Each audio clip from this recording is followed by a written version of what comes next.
Ang pangalan ko ay Gladys at kakapal ng 32 ko. Bilang graphic designer sa isang malaking tech company, dapat kasi feeling ko successful ako. Pero ang pamilya ko, parang ginagawa nila akong invisible. Nakalimutan nila ang birthday ko ulit ngayong taon, habang nag-celebrate naman ng promotion ng kuya kong si Adam sa trabaho sa parehong araw. Kaya ginawa ko yung hindi ko inakala na gagawin ko. Ginamit ko yung recent bonus ko para bumili ng sarili kong Audi na nagkakahalaga ng $60,000. Nang i-post ko yun sa Instagram na may caption na birthday gift. Para sa sarili ko, grabe yung naging reaksyon nila. Parang nuclear. Bago ko sabihin sa inyo kung ano nangyari. Sa meeting ng pamilya na yun, bigla nila itong inischedule. Sabihin mo kung saan ka nanonood at mag-subscribe ka na kung kailan man ay kailangan mong maging sariling taga-suporta mo. Lumaki ako sa Portland kasama ang mga magulang ko at 2 kapatid. Pero hindi talaga yung mga masayang family sitcoms na nakikita mo. Simula pagkabata ko, parang laging may hindi patas na sitwasyon sa bahay namin. Ang kuya kong si Adam ay 3 taon ang tanda sa akin. 35 na siya ngayon. At ang kapatid kong si Tiffany ay 3 taon ang nakababa. 29. So somehow, naging invisible middle child ako kahit ganoon. Yung mga pagsusumikap ko para mapansin lang. Naalala ko pa yung 10th birthday ko. Gigising ako na sobrang saya. Pinili ko pa yung special na damit nung gabi bago. Tapos mabilis akong bumaba ng hagdan, umaasang may pancakes man lang o kahit konting pansin. Pero, si Mama Julie abala sa paghahanda para sa soccer tournament ni Adam. Nag-aayos ng mga baon at plansa ng uniforme niya nang banayad kong sinabi na birthday ko. Mukhang distracted siya, tapos sabi, oo nga, gagawa tayo ng something next weekend. E di yung weekend na yon hindi na nangyari. Samantalang nung naging 13 na si Adam ilang buwan lang, pagkatapos noon, nagkaroon kami ng party sa likod bahay kasama ang 20 bata. May inupahang magician at isang custom na cake na hugis basketball court. Para kay Tiffany, mas halata pa ang pattern. Ang kanyang Sweet 16 ay ginanap sa nirentahang venue. May professional na dekorasyon at nagwaldas ang mga magulang ko sa pagkuha ng professional na photographer. Ang aking ika-16 na kaarawan ay dumaan lang na may biniling cake sa tindahan at gift card sa bookstore. Hindi ito mga isolated na pangyayari. Tuwing taon ay pareho lang ang nangyayari. May kaunting pagbabago. Minsan, ang birthday ko ay nakakakuha ng minsan parang napakabilis lang ng pagkilala. Minsan naman tuluyang nakakalimutan. Nang umabot ako ng 18, yung buwan ng graduation ko at birthday ko, ilang linggo pinagplanuhan ni Mama yung graduation party ni Tiffany sa middle school. Pero sa birthday ko lang, binigay niya sa akin yung sobre na may $200. Sinabi niya, bili ka ng something nice para sa sarili mo. Si Mama, si Julie, laging may puna sa mga pinipili ko. Nang nagdesisyon akong kumuha ng graphic design, natawa siya. Hindi yan totoong career, Gladys. Dapat business ka tulad ni Adam. Nang nagbago ako ng pagtungkol sa hairstyle, lagi siyang nakasimangot at sasabihin na hindi bagay sa hugis ng mukha ko. Kapag nagsuot ako ng damit na gusto ko, sasabihin niyang hindi ito bagay sa akin. Parang lahat ng desisyon ko, mali sa mata niya. Ang tatay ko, si Thomas, nandyan naman sa katawan pero parang wala sa damdamin. Hindi siya katulad ni nanay na hayagang pumupuna, pero hindi rin niya ako ipinagtatanggol. Tumatango na lang siya at sasabihin, ganyan talaga si nanay mo. Parang sapat na iyon para ipaliwanag o palampasin ang lahat. Lagi siyang nagtatrabaho sa garahe niya kapag ganun. Nagkaroon ng mga alitan, kaya ako na lang ang hinarap sa mga puna ng nanay ko. Nagsimula akong magtrabaho nung 16 ako sa isang local na coffee shop. Hindi dahil kailangan namin ng pera. Komportable naman ang mga magulang ko bilang mga profesional na nasa gitnang uri. Pero gusto ko lang magkaroon ng sarili kong bagay. Yung kaya kong kontrolin.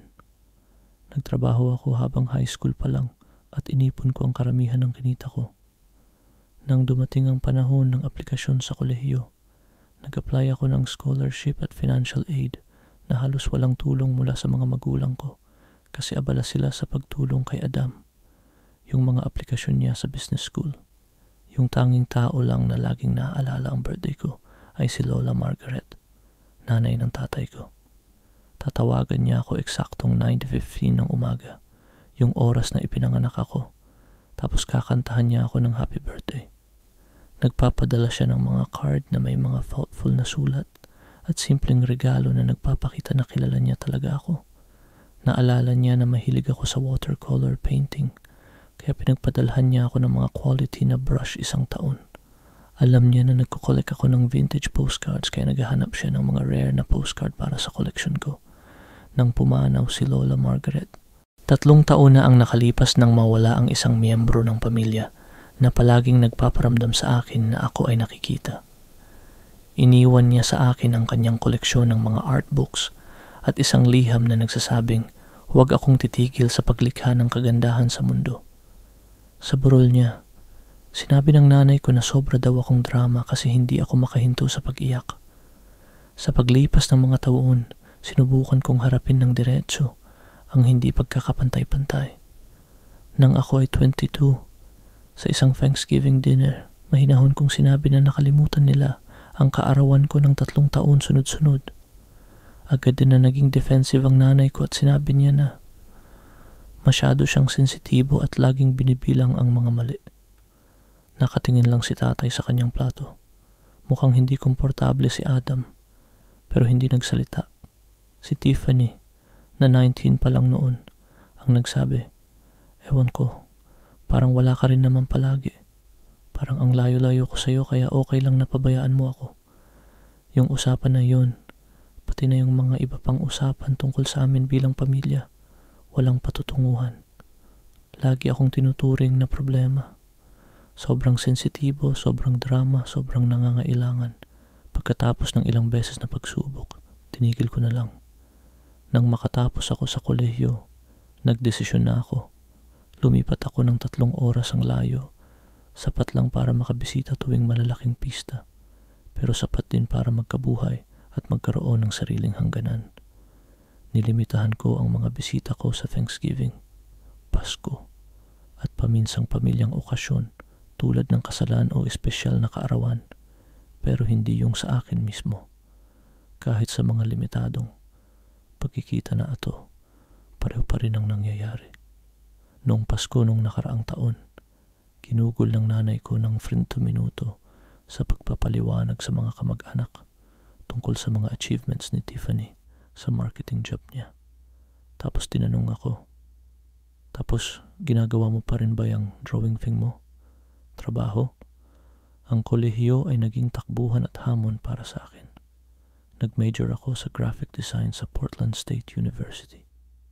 Hindi ito yung prestihiyosong art school na pinangarap ko, pero practical ito dahil sa limitadong pera namin. Habang binabayaran ng mga magulang ko ang buong tuition ni na Adam at Tiffany sa mga pribadong universidad, ako naman ay pinaghalo-halo kong scholarship, utang, at 3 part-time na trabaho.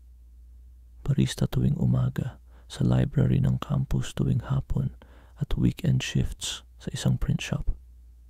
Ang trabaho ko sa print shop ang sobrang naging helpful dahil na-expose na agad ako sa design software at commercial printing processes. Madalas akong magstay late pagkatapos ng shifts para mag-practice sa kanilang mga computers kapag walang gumagamit. Napansin ni Boss Jackson ang dedikasyon ko, kaya binigyan niya ako ng maliliit na design projects para sa mga totoong kliyente. Pagdating ng junior year, may sarili na akong maliit na portfolio kahit marami sa mga kaklase ko hindi pa nakakagawa ng unang professional project nila. Wala namang bonggang selebrasyon. Pag-graduate, dumalo ang mga magulang ko sa ceremony pero umalis agad para maghanda ng graduation ni Adam sa law school nung weekend na yun. Pinanood ko yung mga kaklase ko na nagpapakuha ng litrato, kasama yung mga proud na mga magulang na may hawak na bulaklak at lobo, habang ako naman nag-selfie lang mag-isa suot, yung toga at sombrero. Ang simula ng karir ko, punong-puno ng hirap at pakikibaka. Nakakuha ako ng trabaho sa isang maliit na design firm na halos minimum wage lang ang sahod. Nakatira ako sa isang apartment kasama yung 3 roommate sa medyo di magandang lugar.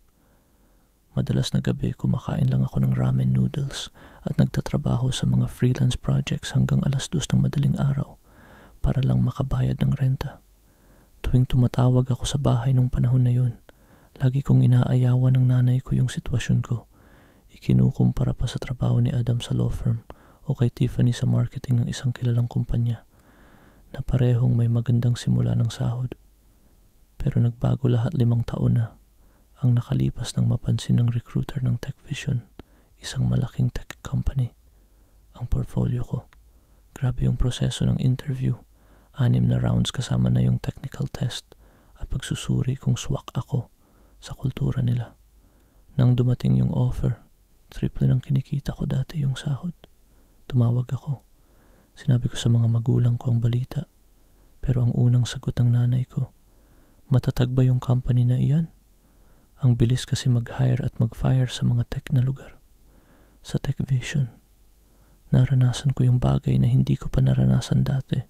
Yung ma-recognize, pinupuri yung mga design ko. Pinapahalagahan yung mga ideya ko. Si Paula, yung manager ko, naging mentor na matagal ko nang hinahanap. Nagbibigay ng mga constructive feedback pero sinusuportahan din talaga ang pag-unlad ko sa mga team meetings. Totoo yung appreciation sa mga kontribusyon ng bawat isa at madalas ding binabanggit yung mga nagawa ko. Habang lumalago ang kumpiyansa ko sa trabaho, nag-invest din ako sa personal na pag-unlad. Nagsimula akong magpa-therapy kay Dr. Diana Chen. Sa simula, para lang sa stress sa trabaho. Pero mabilis na napunta ang mga sessions namin sa usapin ng dynamics ng pamilya ko. Tinulungan niya akong makita yung mga pattern ng paghahanap ng validation sa mga bagay na hindi naman talaga ibinibigay. Sa tulong ng cognitive behavioral therapy, natutunan kong pahalagahan ang mga accomplishments ko sa sarili ko, imbes na maghintay ng papuri mula sa iba na hindi naman dumarating. Hindi sukatan ng halaga mo ang kakayahan ng pamilya mong makita yan, sabi ni Dr. Diana. Paalalahanan mo ako habang nagkikita tayo.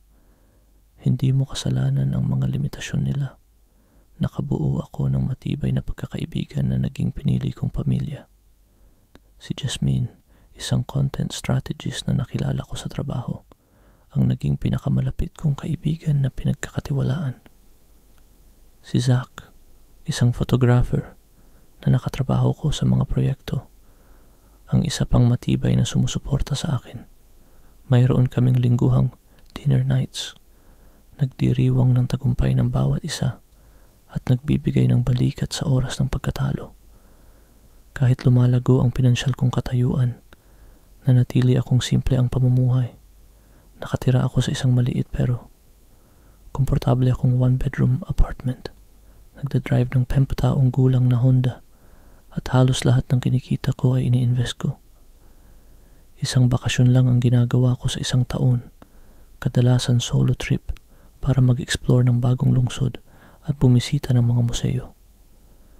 Minsan sinabi ng nanay ko na parang estudyante ang itsura ng apartment ko nung bumisita siya, na para bang hindi ko naabot ang potensyal ko sa material na bagay.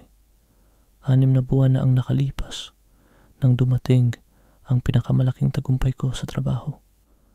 Na-promote si Paula bilang creative director at nirekomenda niya ako para kunin ang posisyon niya bilang art director. Kasama ng promotion ay malaking responsibilidad. Pinamumunuan ko ang isang team ng 12 designer na nagsiset ng visual direction para sa mga major product launch. Tapos may 40% na taas sahod plus performance bonus na babayaran pag natapos ang fiscal year ng kumpanya sa Hunyo.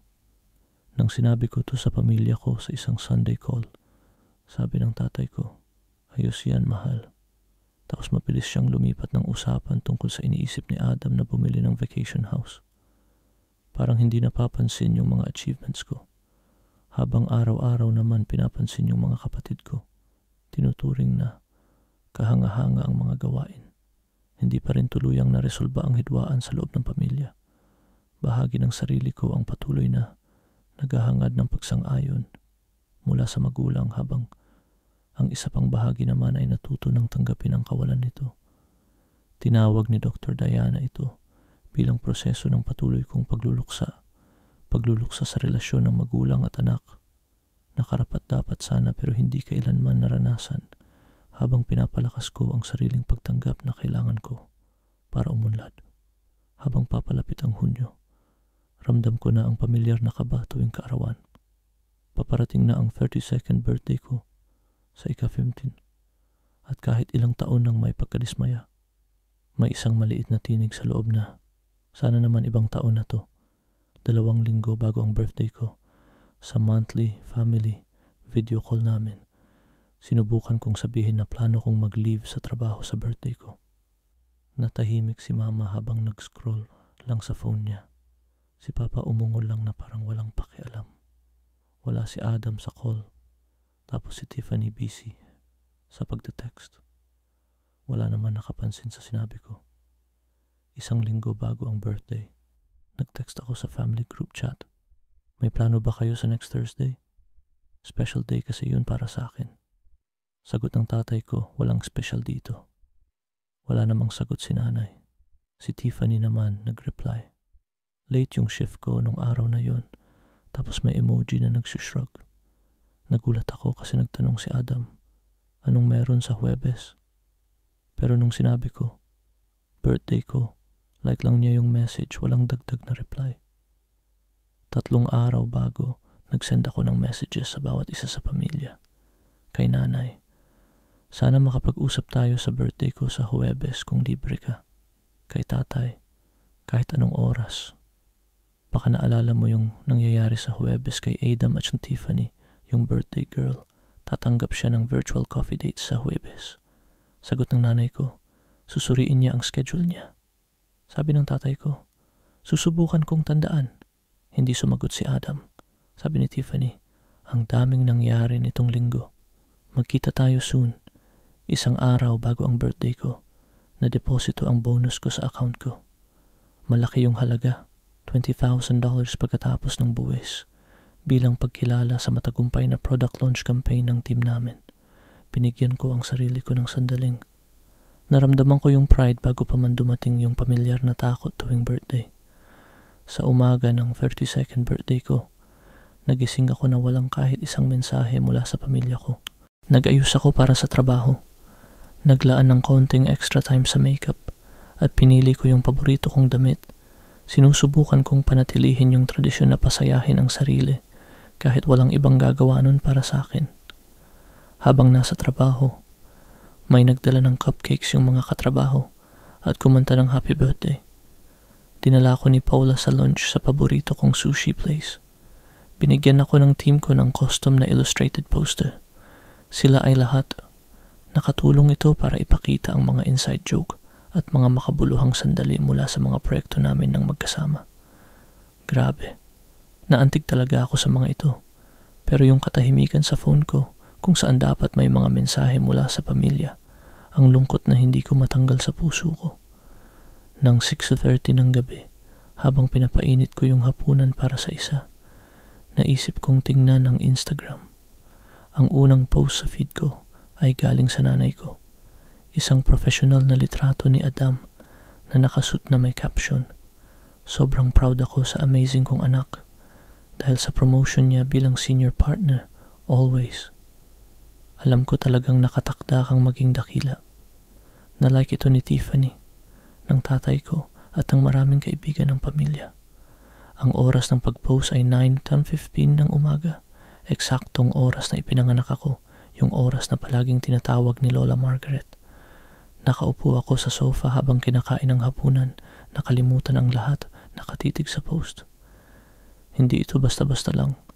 Naalala ng nanay ko ang eksaktong oras ng kapanganakan ko. Pero ginamit niya iyon para ipagdiwang si Adam. Hindi ko ito hindi napansin. Nakaramdam ako ng kakaibang kapayapaan na bumalot sa akin. Yung klase ng katotohanan na sobra na ang obvious, na hindi mo na pwedeng baliwalain o paliwanagan pa. Tinawagan ko si Jasmine, medyo matatag ang boses ko habang ikinukwento ang nangyari. Tapos na yon, Sabi niya. Ramdam ko ang galit niya para sa akin. Sawa na ako na nakakalimutan kanila. Magdiwang tayo ng maayos ngayong weekend. Pero bago yan, kailangan mong gawin ang isang matapang para sa sarili mo. Yung nagpapakita na nakikita mo ang sarili mo kahit hindi nila nakikita. Parang yung sinabi ko habang nakatitig sa refleksyon ko sa madilim na bintana. Naalala mo yung Audi mo. Bakit nga ba palagi tayong bumabagal kapag dinadaan tayo sa dealership? Yung sinabi mong bibilin mo balang araw kapag karapat-dapat ka na. Sa tingin ko, yung araw na yon, ngayon na. Yung sabi mo parang may nagising sa akin. Matagal ko nang hinahangaan yung sleek na Audi F5 Coupe, yung eleganteng linya at simpleng klase ng kotse.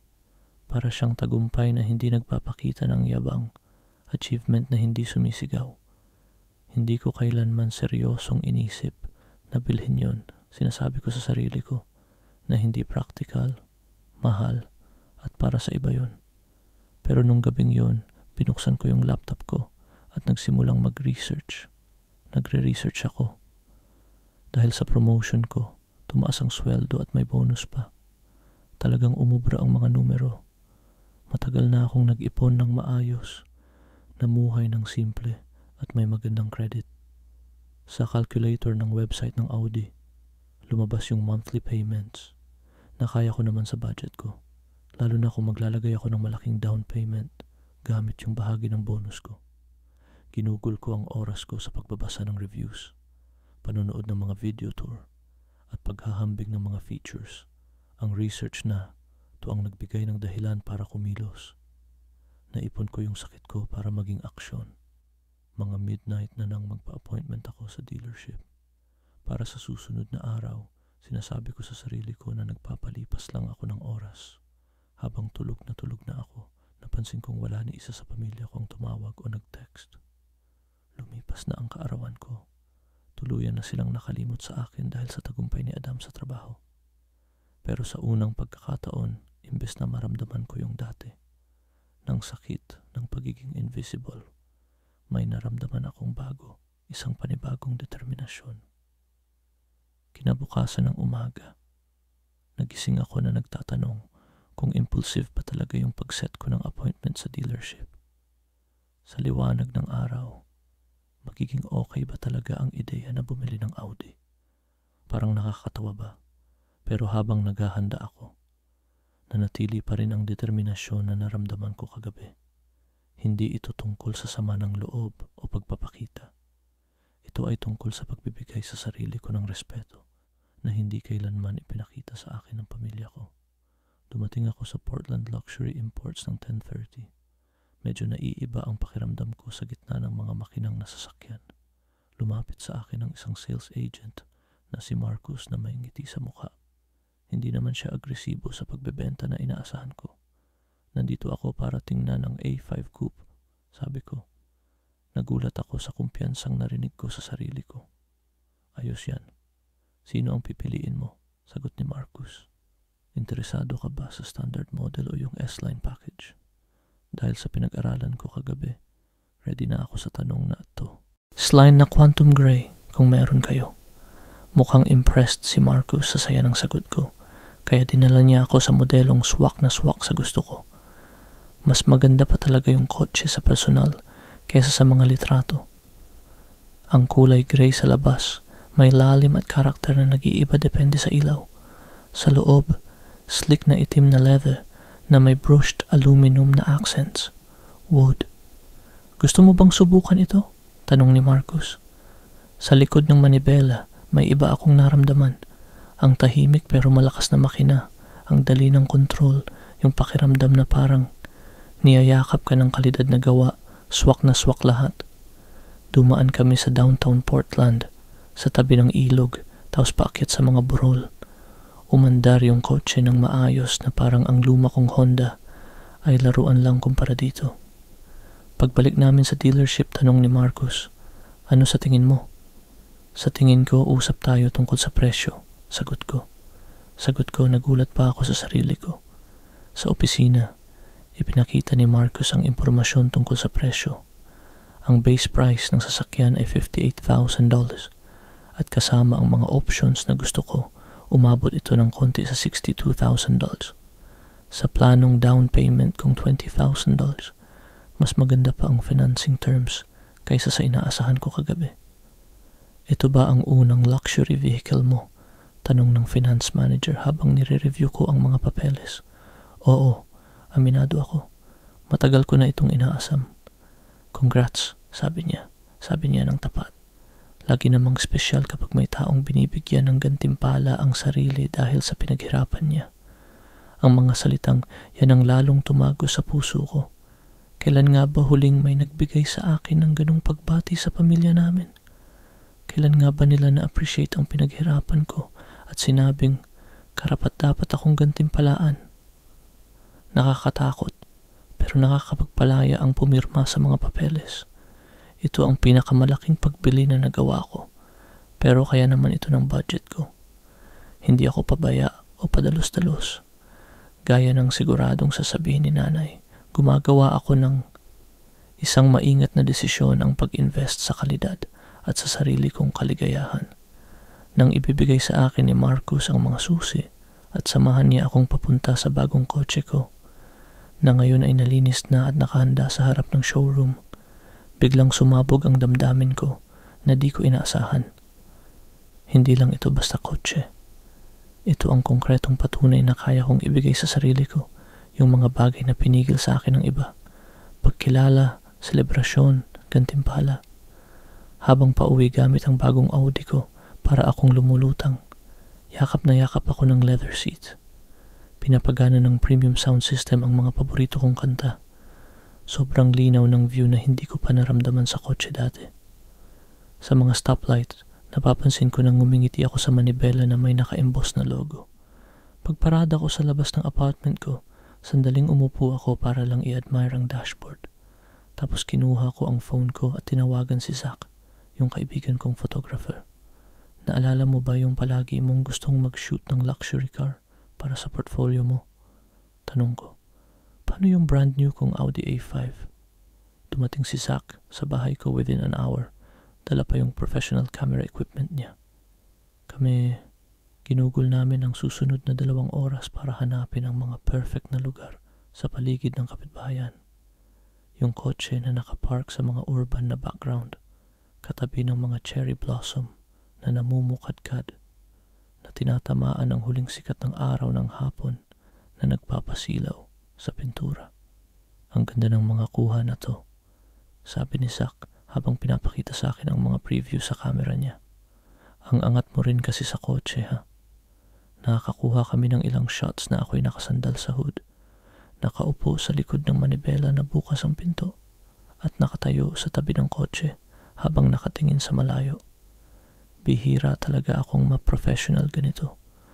Mga litrato ko nakuha sa sarili ko, at nung nakita ko yung mga ito, ako na mukhang kumpiyansa kasama yung mga magandang makina na to. Naipit yung lalamunan ko. Nang gabing yon, pinadala ni Zach yung mga na-edit na pics. Ang ganda nila. Na-capture yung eleganteng linya ng kotse at yung something sa mukha ko na bihira kong makita. Pride, saya, lakas. Pinuksan ko Instagram na bihira ko lang ginagamit. Huli kong post ay mga buwan na ang tanda. Isang sketch na ginagawa ko. Hindi ako yung tipo na regular nagdodokumento ng buhay ko online. Mas gusto ko yung pagiging pribado at tunay kaysa sa mga eksenang inayos lang. Pero iba yung pakiramdam ko sa mga larawang to. Para silang milestone, hindi lang sa pagbili ng bagay, kundi sa paglalakbay ko para maramdaman ang sarili kong halaga. Pinili ko yung 3 larawan. Yung isa, kotse lang na kumikislap sa ilalim ng araw. Yung isa, ako na nakaupo sa likod ng manibela, nakatingin sa harap sa windshield. Tapos yung isa, ako na nakatayo sa tabi niya na may simpleng ngiti. Nakabitin yung daliri ko sa caption field. Ano ba ang isusulat ko? Yung tungkol sa promotion ko, sa mga taong pagsusumikap, sa mga nakalimutang kaarawan. Wala talagang tama ang pakiramdam hanggang naisip ko ang 4 na simpleng salita. Regalo sa sarili. Sa akin simple pero malinaw. Sinasabi nito ang lahat pero wala rin. Hindi ito nagbanggit ng pagiging nakalimutan o humingi ng awa. Sinasabi lang nito ang isang katotohanan. Binigyan ko ang sarili ko ng bagay na wala ng iba pang nagbigay. Pinindot ko ang share bago pa ako mag-overthink. Tapos inilapag ko ang phone at sinimulang magluto ng dinner ng deliberate, hindi tinitingnan ng notifications. 1 oras ang lumipas, saka ko lang tiningnan. Mas marami ang comments at likes ng post kaysa sa kahit ano pang na-share ko dati. Mga katrabaho, grabe, sobra ang saya at congrats na natanggap ko. Mga tropa ko, todo apoy at palakpakan sa comments. Yung mga dati kong classmates sa kolehiyo na matagal ko nang di nakausap. Sabi nila proud sila sa success ko. Tapos may DM pa galing kay Rachel, pinsan ko sa mama. Sabi niya, "Heads up, nag-aalboroto si mama sa post mo." Tinawagan niya si mama namin, sabi, "Siguradong malubog ka na sa utang. Paano ka naging ganun ka-irresponsable? Akala ko dapat malaman mo ito bago kanya tawagan." PPS, ang ganda ng kotse, astig mo. Tinitigan ko yung message, halong kaba at saya yung nararamdaman ko sa tiyan ko. Sa wakas, napansin na rin ako ng pamilya ko. Hindi na mahalaga kung okay ba sila o hindi. Ang importante, hindi na nila ako pwedeng baliwalain. Bigla na lang nag-vibrate yung phone ko ng mga notifications pagkatapos ng warning ni Rachel. Unang dumating yung text ng nanay ko. "San mo nakuha pera para sa kotse na yan? Hindi ka naman ganito magpadalos-dalos. Kailangan nating mag-usap." Hindi ko pa nga natatapos intindihin yung message nung may isa pang message galing kay Adam. Ang ganda ng kotse. Medyo OA para sa Instagram post. Diba? Hindi naman kailangang ipakita lahat sa publiko. Galing to sa kapatid na lahat ng achievements niya. Parang siya ang nakatuklas ng gamot sa cancer. Pinost ng nanay ko sa social media. Sumagot naman si Tiffany. "Grabe, ginastos mo talaga lahat ng ipon mo sa kotse. Ikaw pa naman ang laging responsible." Hindi ko na maipaliwanag yung irony nun. Bigla na lang akong napansin ng pamilya ko, pero dahil lang ayaw nila sa ginawa ko. Ako. Lumipas na ang kaarawan ko nang hindi napansin, pero yung binili ko, kailangang agad pagtuunan ng pansin. Ang pinakanakakagulat ay yung direktang mensahe mula sa tatay ko, na bihirang makipag-usap ng sarili niya sa akin nang hindi kasama si nanay. "Honey, ayos ka lang ba? Hindi ito parang ikaw. May problema ka ba sa pera?" Ang hindi niyo pagsabi tungkol sa akala niyong may pinagdaraanan akong financial na problema para gumawa ako ng ganitong pagbili ang mas nasakit pa kaysa sa direktang pagbatikos. Pinakita lang nito kung gaano kaliit ang alam nila tungkol sa tagumpay ko sa trabaho, gaano kaliit ang interes nila. Sobra akong natutunan sa trabaho nitong mga nakaraang panahon. Sa sumunod na 1 oras, tuloy-tuloy ang mga notification. Nagpadala si Tita Linda ng mensaheng nag-aalala tungkol sa hirap ng panahon ngayon at ang kahalagahan ng pag-iipon para sa pagre-retiro. Si Tito Peter naman, nakakabili lang ng bangka na doble ang halaga kumpara sa kotse ko. Tinanong kung naiintindihan ko ba ang tungkol sa depreciation. Tapos, dumating ang group text mula kay nanay para sa buong pamilya. Emergency family meeting sa linggo ng 2:00.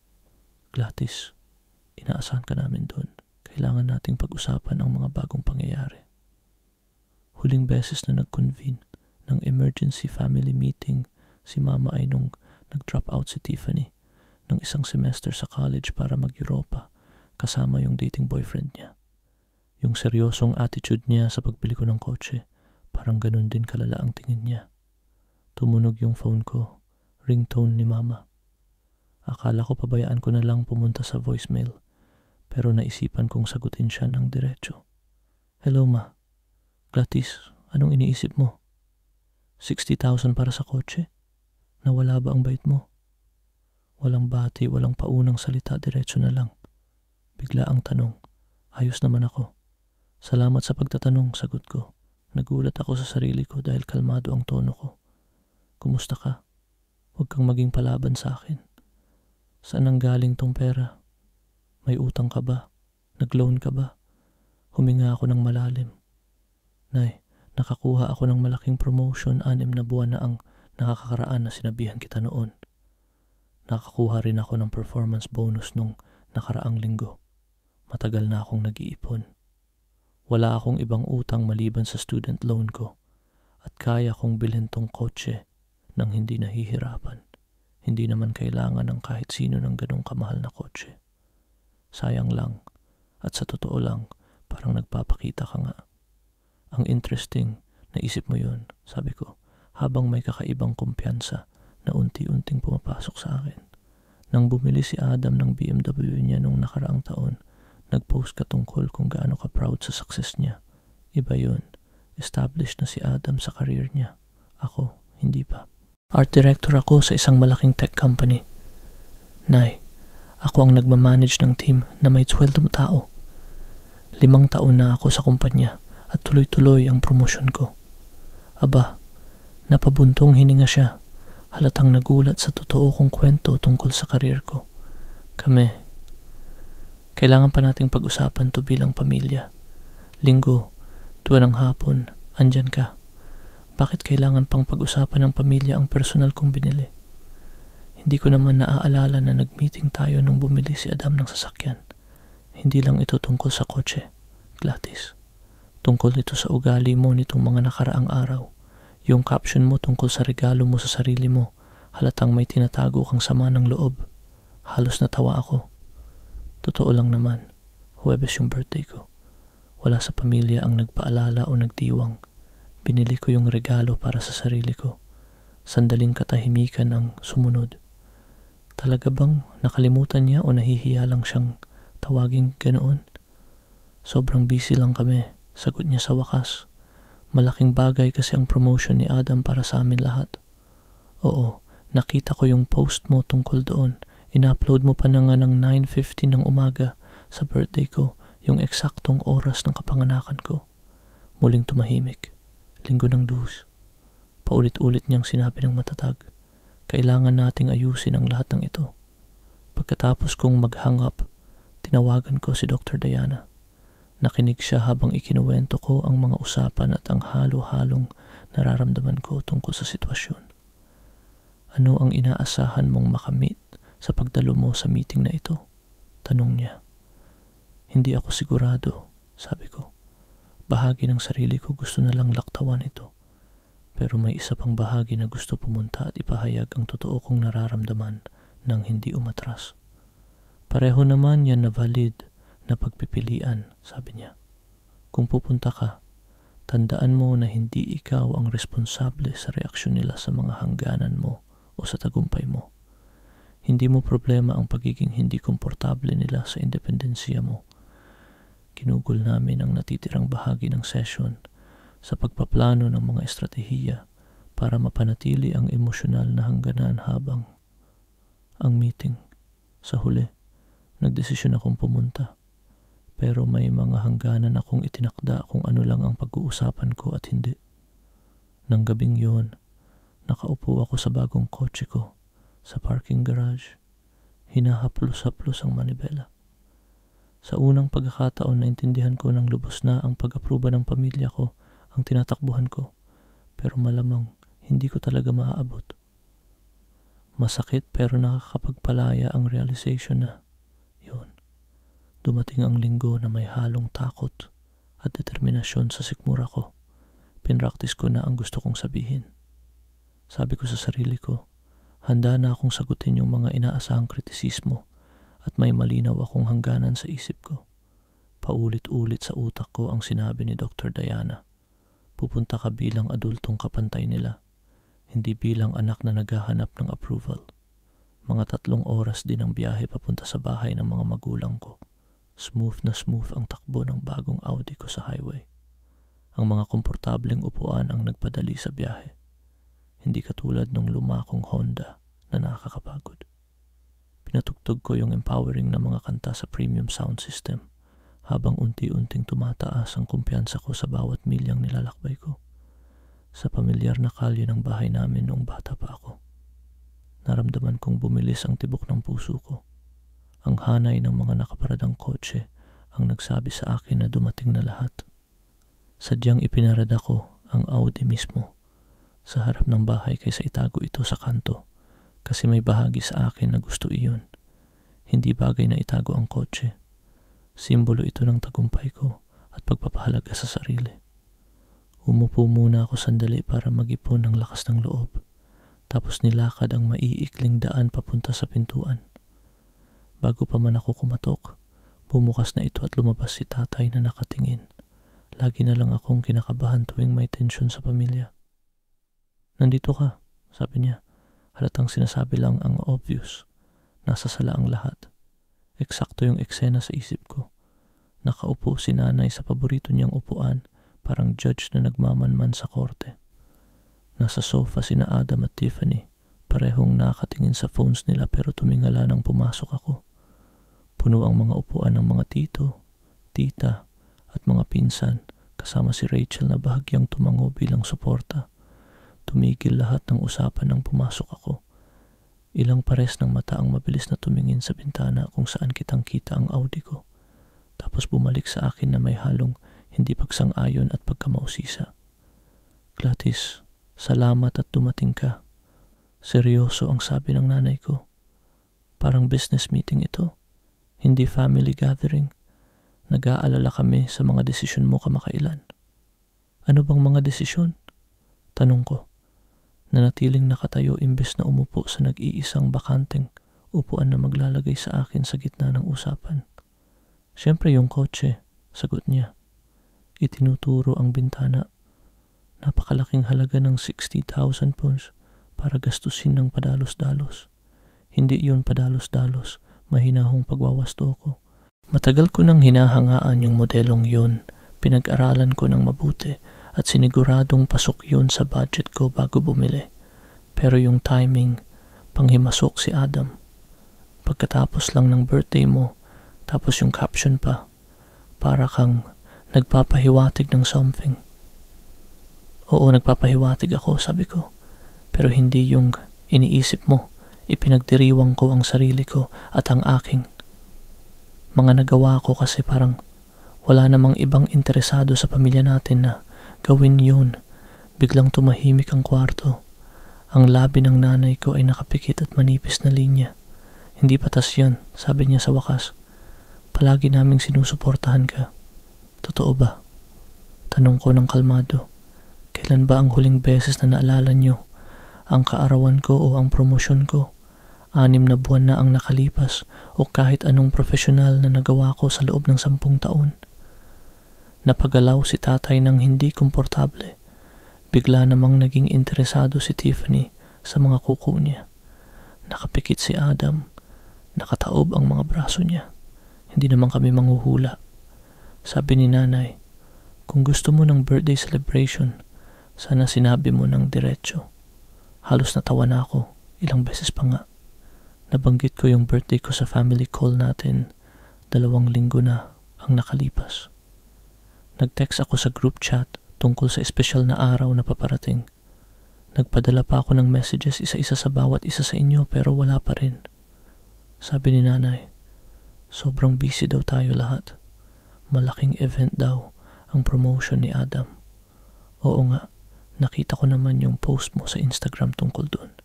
Na-post eksaktong oras na ipinanganak ako, 9:15 ng umaga sa mismong kaarawan ko. Kaya, hindi ka naman masyadong busy para mag-celebrate kay Adam. Busy ka lang talaga, napansinin ako. Yung matalim na puna parang bato na bumagsak sa tahimik na tubig. Nagdulot ng alon ng pagkakahiya sa kwarto. Napabugso ay si Tita Linda. Pinigilan ni Rachel yung halos maging ngiti. Hindi lang ito tungkol sa kaarawan mo, sabi ng nanay ko para ilihis ang usapan. Tungkol ito sa sobrang mahal na binili mo at ipinagyayabang mo pa sa online. Tungkol naman sa pera, dagdag pa niya. Nagbabago ng plano. Balak sana naming humingi ng kontribusyon mo para sa kasal ni Adam sa darating na tagsibol. Pero kung ganito ka gastador sa mga kotse, baka hindi ka na kaya tumulong. At doon lumabas ang totoong dahilan ng biglaang meeting na ito. Hindi para alamin ang kalagayan ng pera ko, kundi para alamin kung maaapektuhan ng sariling gastusin ko ang maibibigay ko kay Adam. Parang nawala bigla ang kalabuan, parang umalis ang ulap. Hindi ko alam na inaasahan akong mag-ambag. Kasalan ni Adam, sabi ko ng patas. Lalo na't ikaw ang nagbayad ng buong kasal ni Tiffany, 3 taon na ang nakalipas, nang hindi man lang humingi ng ambag sa iba. Napula ang muka ng nanay ko. Iba yun, kakakuha lang noon ng bonus ang tatay mo. Ako naman, kakakuha ko lang din ng sa akin, sagot ko, na pinili kong gastusin para sa sarili ko na lang sa isang pagkakataon, imbis na subukang bilhin ang pag-aproba ng pamilya, na parang hindi talaga dumarating kahit anong gawin ko. Muling nanahimik ang kwarto, pero ibang klase ang katahimikan ngayon. Hindi na ito yung dati. Hindi lang basta hindi komportable. Grabe talaga. Natukoy ko yung dinamika na nagpapakilos sa pamilya namin ng maraming taon. Anong ibig mong sabihin diyan? Tanong ni tatay, unang nagsalita mula nung bumati siya sa pintuan. Huminga ako ng malalim. Ito na yung pagkakataon na pinaghahandaan namin ni Dr. Diana para masabi ko ng malinaw ang totoo kong nararamdaman ng hindi napuputol ng emosyon. Ang ibig kong sabihin, hanggat natatandaan ko, parang wala akong halaga sa pamilya. Nakakalimutan ang mga kaarawan ko, pero ipinagdiriwang yung kay Adam at Tiffany. Detalyado. Yung mga achievements ko hindi pinansin, pero yung sa kanila, puro papuri. Yung mga pangangailangan ko laging huli sa listahan, kung pinapansin pa nga. Tumingin ako diretso sa nanay ko. Ma, naalala mo ba yung college graduation ko? Pumunta ka sa ceremony pero agad kang umalis para maghanda sa graduation ni Adam sa law school sa susunod na linggo. Walang celebration dinner, walang picture, wala. Lumipat ako ng tingin kay tatay. Tay, nung sinabi ko sa iyo na na-promote ako bilang art director 6 na buwan na ang nakalipas, sinabi mo lang, ayos yan. Tapos agad na, pinalitan niya ang usapan tungkol sa bakasyonan ni Adam. Pinakita ko sa paligid ng kwarto. Tong emergency meeting tungkol sa pagbili ko ng kotse, ang pinaka-atensyon na nakuha ko mula sa pamilya namin sa loob ng ilang taon. At dahil lang hindi kayo sang-ayon, hindi dahil talaga kayong interesado sa tagumpay ko. Matatag pa rin ang boses ko, pero ramdam ko na parang papaluha na ako. Alam mo ba kung ano ang pakiramdam niyan? Lumaki kang pakiramdam mo ay mas mababa. Hindi karapat-dapat sa atensyon at selebrasyon, kahit na nakakamit mo yung mga bagay na ipinagmamalaki mo, tapos ganito pa rin. Hindi sila pinansin ng mga taong dapat sana'y pinakamalaga sa kanila. Tahimik ang kwarto pero iba na ang mga ekspresyon. Nagulat ang nanay ko. Parang nasaktan ng tatay ko. Nakatingin si Adam sa sahig. Si Tiffany lang ang tumingin sa akin at kitang-kita sa mga mata niya na may napapansing bago. Hindi namin kailanman, panimula ng nanay ko, pero tumigil siya. Hindi namin intensyon na maramdaman mo yan. Hindi binabago ng intensyon ang epekto. Sabi ko, ginamit ang sinabi ni Dr. Diana. At ang epekto nito ay mga dekadang pakiramdam na parang wala kang halaga at hindi nakikita. Pero palagi naming tinrato ang lahat namin. Mga bata pa rin, sabi ni nanay. Kahit na medyo hindi na siya kasing tiwala kumpara dati. Ako naman, nagulat ako nang may nagsalita. Si Tiffany. Hindi na hindi pa namin napapansin. Tama si Glatus. Napansin ko rin pero hindi ko sinabi kasi, ewan ko, nakikinabang naman ako. Ang pag-amin ng kapatid kong madalas isipin ang sarili ang nagpatigil sa usapan. Naalala niyo nung palaging pasok, si Gladys, sa dean's list sa college tapos halos di namin pinapansin. Dagdag ni Tiffany. Pero nung isang beses akong nakapasok, nag-special dinner kayo, tapos pinost niyo pa. Nangyari online. Puno ng luha ang mga mata ng nanay ko. Hindi ko naisip nun. Siyempre hindi mo naisip, sabi ko, nang hindi masyadong masakit. Hindi mo kailangang isipin dahil hindi naman ito sumakit sa'yo, pero sumakit ito sa akin. Sakit na sakit ako buong buhay ko. Biglang tumayo ang tatay ko. Dapat nakita ko iyon. Dapat may ginawa akong paraan. Tumingin siya diretso sa akin. Siguro unang beses na totoong nakita niya ako pagkatapos ng maraming taon. Pasensya na, Gladys. Yung simpleng paghingi ng tawad, unang maalala kong narinig ko mula sa kahit sinong magulang. Nanghina ang loob ko at muntik nang mawala ang aking kapanatagan. Tumango ako bilang sagot pero hindi ko matiwalang magsalita. Pinunasan ng nanay ko ang mga luha niya. Ano ba ang gusto mong gawin namin? Hindi na namin mababago ang nakaraan. Bumalik ang depensibong tono niya na nagpapakita kung gaano kabilis siyang bumalik sa nakasanayan tuwing may hamon. Hindi mo kaya, ang sabi ko. Pero pwede mo namang subukang intindihin kung paano naapektuhan ako ng mga ginawa mo imbes na agad na maging defensive. Pwede mong tanggapin ang pattern imbes na itanggi. Pwede mong subukang maging mas mabuti sa susunod na mga pagkakataon. At pwede mo ring subukang maintindihan na sobrang busy talaga namin lahat. Sabi niya pabaliktad. Hindi namin palaging maalala lahat ng petsa. At eto na naman, yung pag-iwas, yung pagtutulak ng responsibilidad. Bigla kong na-realize na paikot-ikot na lang tong usapan at wala nang makabuluhang pagbabago kung itutuloy pa namin. Sa tingin ko nasabi ko na ang gusto kong sabihin. Sabi ko, itinaas ang balikat ko. Kung pipiliin mong pakinggan o hindi, wala na sa akin yun. Lumapit na ako sa pinto. Pakiramdam emosyonal na pagod. Pero may kakaibang gaan. Parang isang bigat na dinadala ko ng ilang dekada ay sa wakas ay naibaba na. Kaya aalis ka na lang. Yan ang solusyon mo. Sigaw ng nanay ko habang tinatawagan ako. Humarap ako ng isang huling beses. Hindi ko iniwan ang pamilya na Iniwan ko lang ang usapang. Hindi naman nakakatulong. Naitayo ko na yung buhay na pinahahalagahan at ipinagdiriwang ako. Palagi kong iiwanang bukas ang pinto para sa mas mabubuting relasyon sa inyo. Pero hindi ko na kailangan ang approval nyo para malaman ang halaga ko. Lumakad ako. Lumabas ako papunta sa Audi ko. Alam kong may mga nakatingin sa akin mula sa bintana.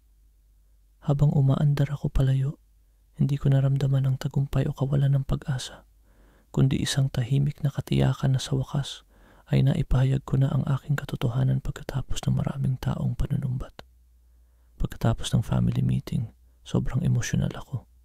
Huminto ako sa isang parke mga 20 minuto mula sa bahay ng mga magulang ko. Pinatay ang makina at saka ko tuluyang pinayagan ang sarili ko na umiyak. Hindi lang sakit ang dahilan ng luha ko, kundi pati ang pagbagsak ng bigat na dala ng matagal nang tinatago at ngayon lang na ilabas ng mga katotohanan. Pag-ayos ko ng sarili ko, tinawagan ko si Dr. Diana. Kahit linggo, pumayag siyang maglaan ng oras dahil alam niyang mahirap yung meeting. Sinabi ko yung lahat ng pinractice namin. Nanginig pa rin yung boses ko, pero di ako sigurado kung may bago itong naidulot. Agad naman naging defensive ulit si nanay. Ang pagbabago, bihira mangyari sa isang usapan lang, paalala ni Dr. Diana. Nagtanim ka lang ng mga buto ngayon. May mga tutubo, may mga hindi. Pero ang mahalaga ay sinunod mo yung totoo sa sarili mo. Nagulat si Tiffany. Ako. Inamin ko na nagsalita siya at kinumpirma ang sinasabi ko. Mahalagang bagay yon, obserbasyon ni Dr. Diana. Ibig sabihin, hindi pala ganun ka-invisible sa iba yung nangyayari, tulad ng akala mo.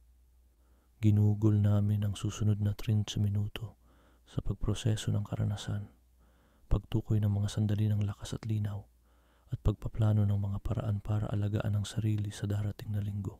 Nang matapos ang tawag, ramdam ko na sapat na akong kalmado para magmaneho pa uwi. Lumipas ang susunod na linggo na halos tahimik lang mula sa pamilya ko. Walang text, walang tawag, walang social media. Mga interaction. Nag-focus ako sa trabaho, ehersisyo, at paggugol ng oras kasama ang mga kaibigan na sumusuporta sa akin. Inimbitahan ako ni Jasmine para sa late na birthday dinner na may cake at mga thoughtful na regalo. Inimbitahan naman ako ni Zach sa isang art exhibition opening kung saan ipinakilala niya ako sa iba pang mga creative na profesional. Ang mga ganitong tunay na selebrasyon ang nakatulong para maibsan ang natitirang sakit mula sa hindi pagkakaintindihan sa pamilya. Nang Huwebes ng gabi, may text na dumating mula sa tatay ko. Naisip ko yung sinabi mo. Tama ka. Hindi talaga ako tumindig para sa sarili ko. Nung dapat ginawa ko, pinagsisikapan ko na maging mas maayos, maikli at di perpekto. Pero yun ang pinakatapat na pag-amin niya na narinig ko. Sagot ko lang, salamat sa pakikinig mo sa akin. Dumating ang weekend, may bigla ang bisita. Binuksan ko ang pinto ng apartment ko at si Tiffany ang nakatayo roon, halatang kinakabahan. Pwede ba tayong mag-usap? Tanong niya. Habang umiinom kami ng kape sa kusina ko, ibinahagi ni Tiffany ang pananaw niya tungkol sa dynamics ng pamilya namin. Alam ko palagi na iba ang trato sa'yo, sabi niya. Pero ako naman ay makasarili siya at gustong-gusto maging paboritong anak na babae. Mas madali na lang sumabay kaysa magtanong. Bakit ka naman nagsalita sa meeting noon? Tanong ko. Pinihit niya ng mahinahon ang tasa ng kape. Nang makita kitang matatag na tumindig, na-realize ko kung gaano kamali lahat ng mga tao na yon at kung paano ako naging bahagi ng problema.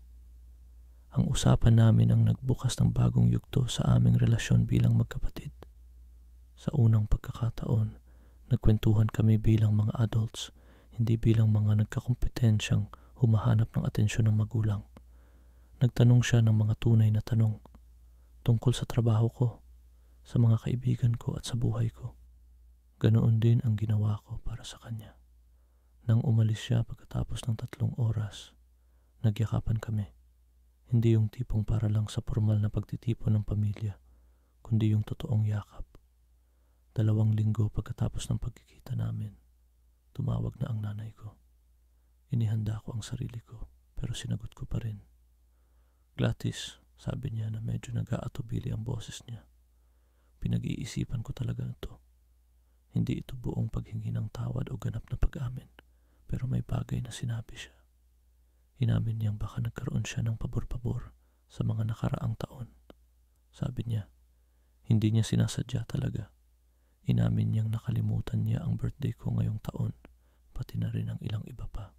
Medyo awkward pero parang totoo ang interest niya sa trabaho ko. Nagtatanong siya ng mga specific na tanong tungkol sa role at mga responsibilidad ko. Sabi niya sa dulo ng usapan namin, hindi niya maipapangako na magbabago agad-agad, pero sinusubukan niyang maintindihan.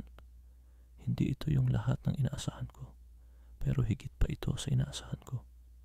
Nagpasalamat ako sa tawag niya at iniwan kong bukas ang posibilidad na mag-usap pa kami ulit. Mga usapan. Sa mga sumunod na buwan, may mga maliliit na pagbabago sa samahan namin sa pamilya.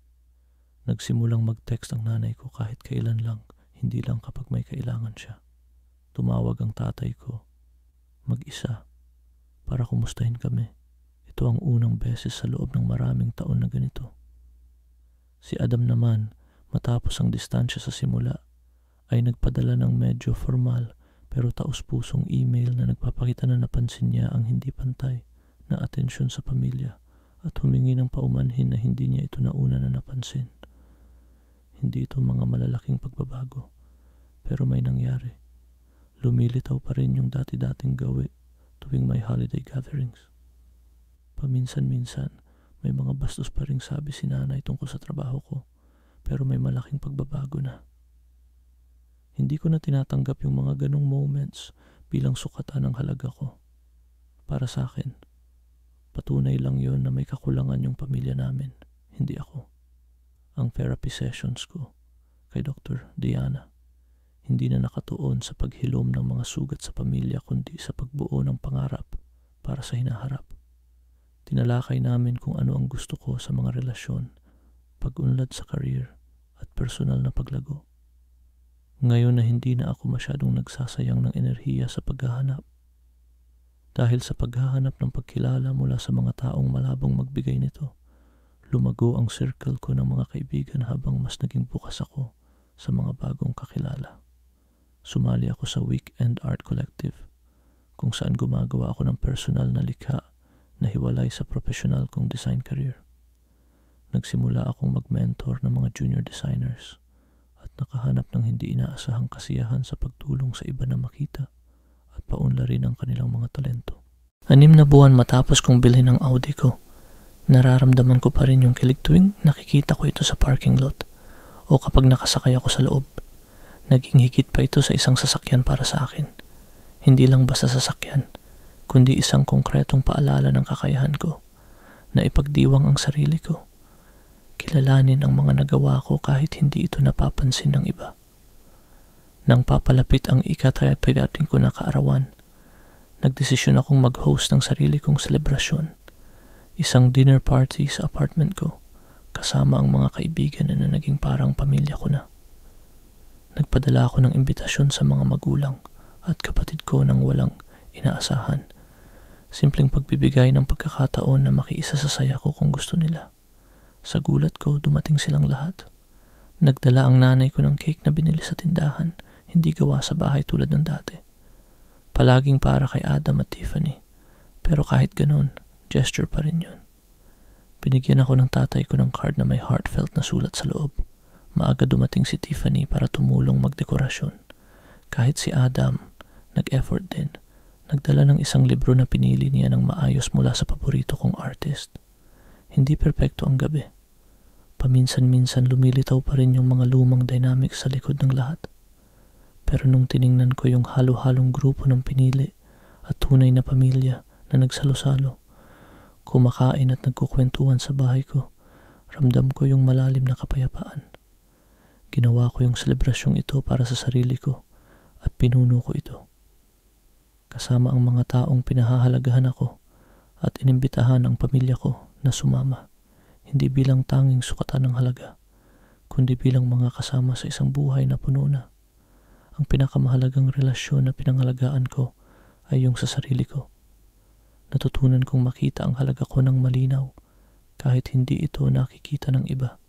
Ipagdiwang ang mga accomplishments ko kahit walang papuri mula sa iba.